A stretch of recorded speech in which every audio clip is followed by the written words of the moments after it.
Good morning and welcome to Nonsense News. I'm Palak Ghosh with you. Today is the birth anniversary of Nazia Hassan. Nazia Hassan, as she is fondly called, the Queen of the Pop.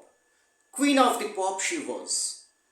In 1980, she came to India to record Aap Jaisa Koi Mere Zindagi Mein Aaye, the peppy number in Firoz Khan's Qurbani. In 1981, the next year, followed the iconic album Disco Deewane. Nazia, her brother Zohaib Hassan with musician Bidu recorded Disco Deewane. Rest is history. Over 65 million copies of Disco Deewane were sold across the world. But Nazia became a household name across the Asian countries, predominantly Bangladesh, Pakistan and India. In India, Nazia was the most called for name whenever it came to music. Those of us who belong to the era of 80s, of course we were in school then, remember the Enigma Nazia had created. Many had come and gone in music world, but none had touched the epitome in Indian pop that Nazia did. Disco Deewane in itself was a very special album. Not only it was released on her birthday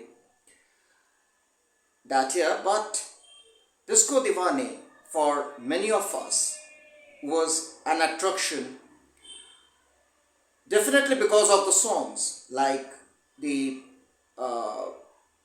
number Disco Deewane itself, आओ ना प्यार करें, लेकिन मेरा दिल मुझे चाहे ना चाहे, तेरे कदमों को चूमूंगा, कोमल, so on and so forth. But this LP, because in those days we were all excited to buy the LP, the long playing records, because cassettes were not very much in vogue in those days. It was coming. But if I talk of the 80s, LP were still in vogue. And I remember my parents presenting me the LP of Disco Deewane on my birthday.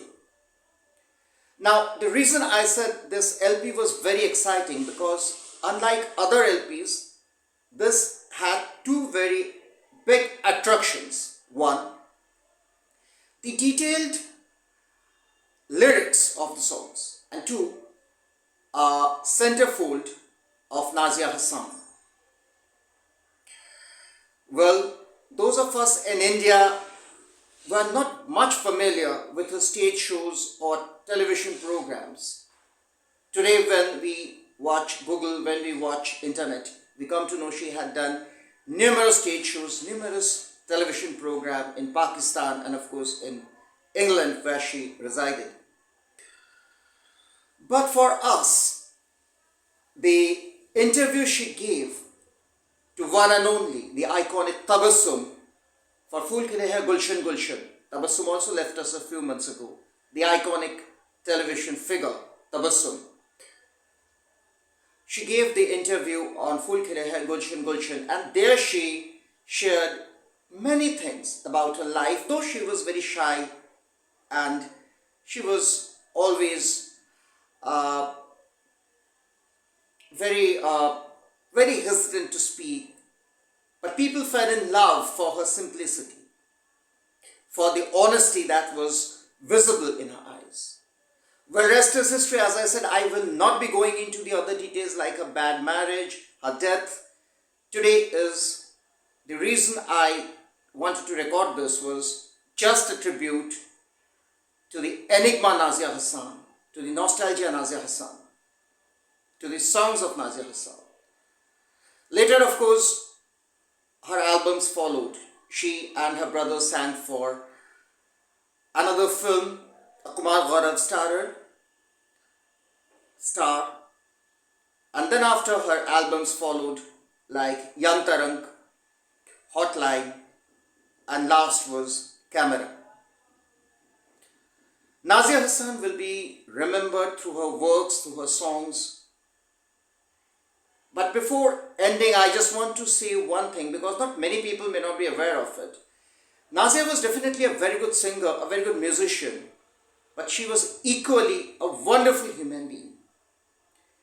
she had dedicated her life for the development and upliftment of the have-nots, for the downtrodden, the unprivileged, children, youth and women in Pakistan and in England.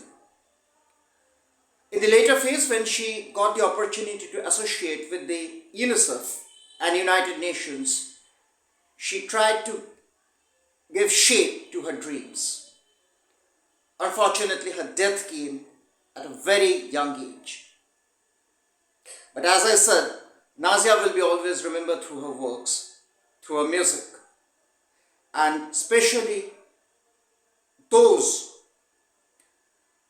who had the experience of meeting her, who had the privilege of meeting the philanthropist Nazia Hassan, will always bless her for bringing smiles to their lives.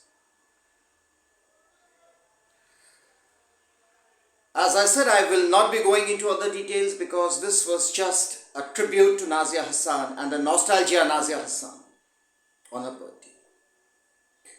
I leave you with this. This is Pallab Ghosh signing off for Nonsense Talk.